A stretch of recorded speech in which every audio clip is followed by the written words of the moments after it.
Welcome back. All the air's been sucked out of the room by the presidential race. There's a lot of key down-ticket races that have been plugging along, and races that I think might surprise some folks how tight they're getting. And again, with the Senate here with a razor-thin margin, and the House here that probably is going to stay Republican, but conceivably you could have some changeover. We're going to focus on some of the races right here now in our region. Gian-Carlo, give everybody an idea of a race you're keeping your eye on. Sure. My race is the 4th District in Connecticut, a congressional race pitting the incumbent Jim Himes against Republican challenger Steve Obsitnik. I think the conventional wisdom is that in Connecticut, in a presidential year, you couldn't possibly have more than 2 competitive races in such a blue state.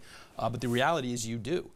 We all know about the Connecticut Senate race, which we'll hear about in a minute, and we know about the race in the 5th District, which is the northwestern part of the state. But in the 4th District, which is predominantly Fairfield County, you've got in Steve Obsitnik a challenger who is a Naval Academy graduate, a submariner, a very successful businessman who has built high-tech businesses abroad and at home, a local guy, a great candidate, and really contrasts well. We had him on the show last week. Yeah. I think he comes across well, and I think in the debates, and Congressman Himes also has been here quite a bit too. That's going to be a good one. And Dom, how about you? A race that you are moderating the debate coming up. Right, October 30th. A big race that we're watching here. Nan Hayworth on the Republican side aligned herself with the Tea Party folks. First term up against Sean Patrick Maloney. Obviously, they're the candidates right there. The reason why this race is so interesting to me is that she is not facing just token opposition on the Democratic side.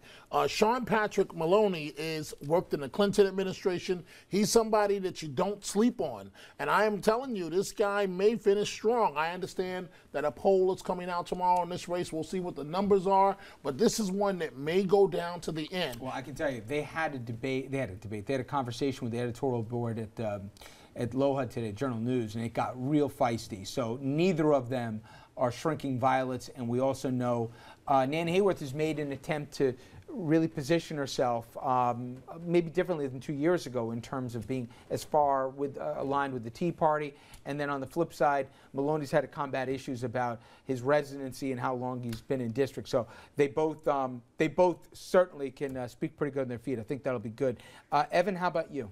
I think the Connecticut Senate race is interesting because as Republican hopes to win in Florida and Missouri may be fading, if they're going to take control of the U.S. Senate, which, as you said, is very closely divided, they need to win in a deep blue state like Connecticut. So you've got Representative Chris Murphy running against Linda McMahon of WWE fame, and the winner of this race may help decide whether or not the Democrats keep control of the U.S. Senate. And surprisingly, at least to me, given all the money that McMahon spent, Murphy's up 2-3 points, right? Yeah, the Real Clear Politics average has him up about 3.5. Each of the last 4 polls, including Rasmussen, which tends to have a little bit more of a Republican House effect, as Nate Silver calls it, all of them have Murphy up, and it likely and Democratic. I think debates helped him. He's acquitted himself pretty good. I know there was one earlier today. I didn't see it, but to this point, he's done better in the exchanges at the debates, right? There's a lot riding on his shoulders, so he really has to.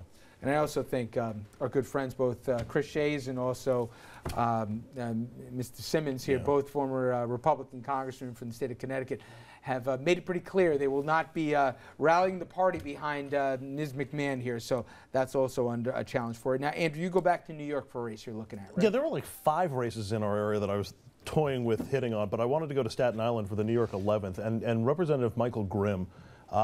There's no polling. The last poll that I saw was late September, and it was Grimm up by 10. But he's under investigation from the FBI for his fundraising.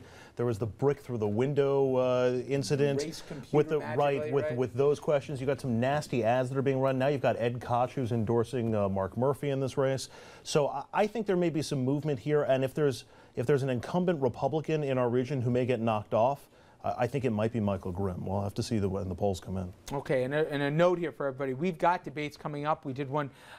We'll show you some of it later on in the program from New Jersey in a congressional race in the 11th. We have more, including October 22nd, a debate between Congressman Bill Pascrell and Rabbi Boytek. I keep butchering Boytek, I'm sorry.